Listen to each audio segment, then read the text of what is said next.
guys, Ray from Love Your RV and Boat. So I'm back with another test of this Bluetti AC300 system with its companion B300 battery. Now I've charged it fully and I'm going to try camping in our RV, just our typical desert boondocking, kind of getting close to midwinter here. So we use quite a bit of power at night and we'll see how long it'll last. I'm not going to put any charge into it. This just is going to be a total discharge test, kind of a real world test. So I'm just going to turn on the AC portion of the unit, and then it should switch. It's right now you can see it's plugged. The camper is plugged right into it there, and the green light came on, meaning I've got power coming out of it.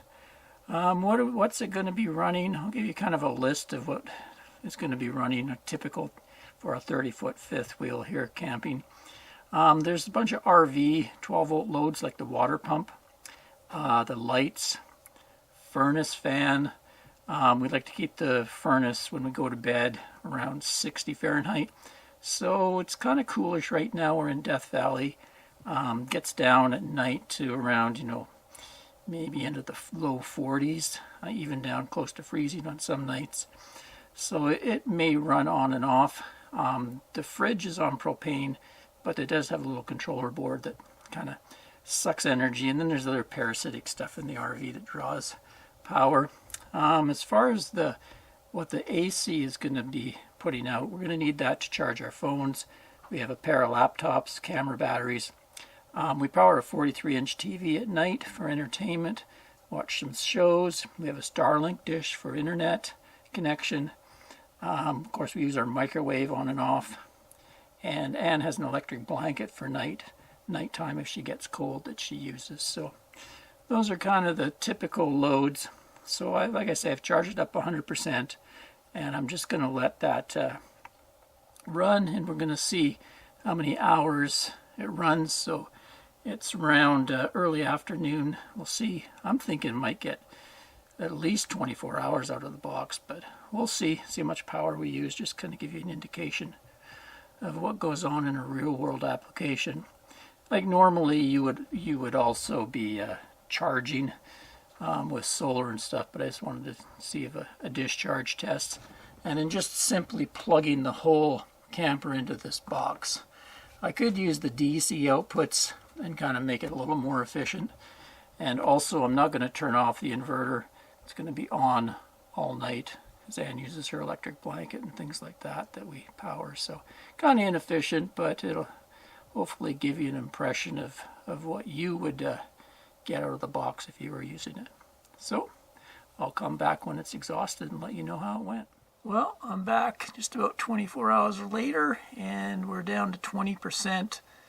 Seem to be averaging right around 100 watts. So each hour we're using 100 watt hours. I'll keep her going, let you know when it gets down to say 1%. Well, down to 2% now. So I think the final figure for elapsed time is going to be right around 28 hours. So now that the Bluetti is depleted, let's give it a charge test. Down in Death Valley right now, I've got a 420 watt ground panel. So I'm going to use that today, move it around, try to keep the best sun angle, and we'll see how the box charges up. Right now we have a bit of cloud cover. It's around 9 in the morning, but I think it's supposed to get fairly sunny today. Anyway, this will be kind of a little typical charging scenario. See what we're doing right now. About 140 watts.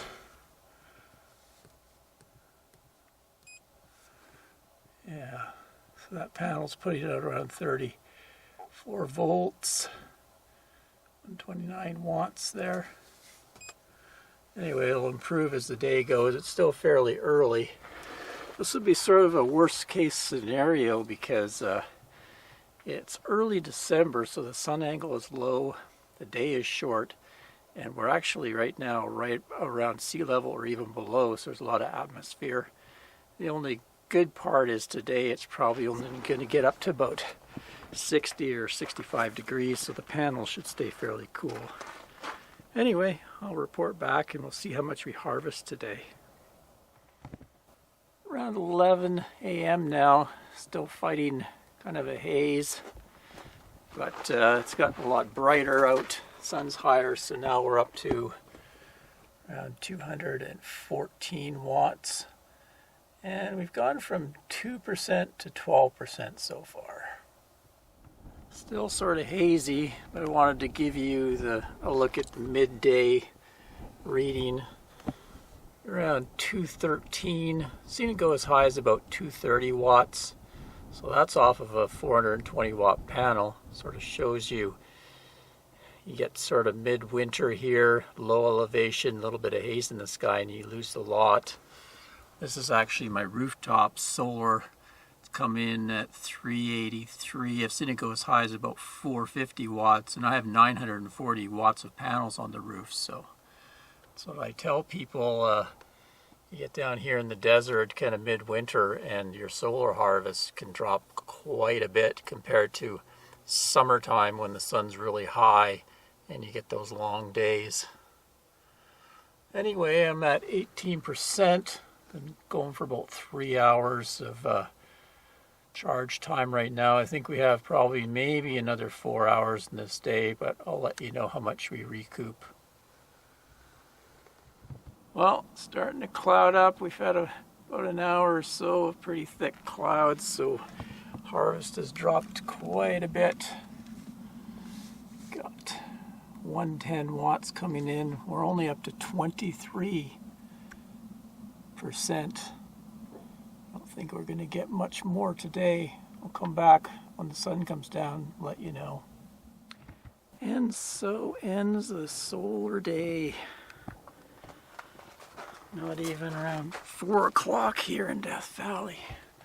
What do we got here? We made it to 28%. Had a fairly cloudy afternoon, so didn't harvest too much in the afternoon. I think what I'll do is try again on a completely sunny day. Have one coming up pretty soon, and we'll see how much more we can get with a good sunny day. Anyway, stay tuned. Okay, so we'll try again. Got a day where it's going to be cloudless. It's about 8 o'clock in the morning. Got the panels tilted to the rising sun, and I'll move them around during the course of the day, and we'll see how much energy we can put in today. Right now we're starting at 28%, getting about 150 something watts right now, the early morning sun. Just check it in about 12:30, and we're up to 51%. So we've basically recouped as much already today as I did on that partially cloudy day. Still not ever seeing much more than kind of 225 as my max. Right now it's averaging a little bit over 200 watts. But because of the clear blue skies, it's very consistent. So we probably have another 3 or 4 hours left in the day. Maybe 3.5 hours of sun before it goes over the ridge. I'll come back at sunset and let you know how it did. Well, sundown. Right around 4 o'clock, it drops behind the mountains there. And we made it to 65%. So pretty close to 40% increase in capacity versus the kind of overcasty intermittent sun and cloud day, which I got about 25%. So I think if I had around 800 or 900 watts, I could probably use this Bluetti for my winter trips. In the summer there's no problem, there would be enough solar harvest by far. Let me just give you a comparison chart of, say, where we are. We're down at Furnace Creek in Death Valley, and you'll be able to see why the harvest is pretty low this time of year, but it would be much greater in the summer. So I found this website called Global Solar Atlas, and it had a listing for Furnace Creek here, which is where I did the test. And you can see in here it has a solar elevation by solar azimuth. And you can see the differences between June solstice, December solstice, and equinox. So we're pretty close to December solstice, which is the blue line here. So this is what the sun's going to do. Basically come up around 8 o'clock, go down around 4. Whereas in the summer, it's going to go way up and stay up longer high in the sky and come down and be longer. But down here, it really shows you that they call it direct normal irradiation. Monthly averages in December, it's saying 147.8, and you can see here in June, it's almost double that, 295. In summer, it's well up close to 300, whereas in December, you're like off that. And then here's another chart sort of showing it. Here we are in December, sun comes up 7 or 8 o'clock in the morning, and it doesn't really, it's fairly strong for, about 5 or 6 hours, and then it's weak again. Whereas in the summer months, it's much stronger right here, showing 890, 892, whereas this is showing 660. So, yeah, it kind of shows you why you really need to oversize your amount of solar when you're in the desert in the winter. Even if you're pointing it straight at the sun, tilting your panels, there's just a lot less solar harvest to be had. So one feature I really like with the AC300 versus the previous Bluetti models I've tested, the AC200 and AC200 Max, is I can adjust the input charge from the grid or the AC input. So I'm able to tailor the input to match my generator. So I have a 2000 watt generator, but that's the surge. I think it's rated about 1600 watts output. But you can see I have it very maxed out there. The little red overload light is even lighting a little bit, so it's really running at its max. What I did with the Bluetti is I set its input grid to max out at 14 amps. So you can see right now it's putting in 1600, almost 1700 watts. There's the app there. So that's pretty cool. I can adjust it to, so it doesn't overload my generator, but I can tailor it just to the max.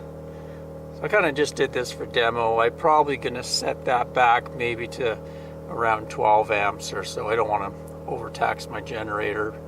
But that shows you one of the good features of this newer model.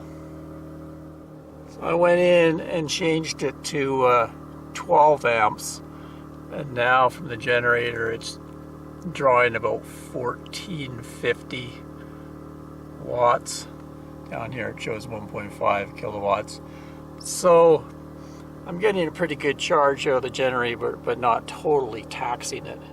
So there you go, guys. It gives you kind of an impression of how it's going to perform in the midwinter in the desert, kind of worst case. Summertime, probably going to get twice the solar harvest out of it. So you can adjust how much panels you would think you would need based on your usage. On my next video, I'm going to test this 12 volt DC 30 amp output. I've always been curious if that would be able to run some heavy loads in my RV, such as my landing jacks, power awning, slide out, whether those motors would have too much inrush current when they start up and overload this output. Because if it could run those motors, then you could actually probably be able to run all the 12 volt through here on your RV, and then use the inverter for your AC. So be interesting to see anyway. So stay tuned for that in the next video to do with this Bluetti AC300. If you missed any of the previous videos I've done, I'll link back to them. Till next time, Ray from Love Your RV and Boat. Cheers, guys.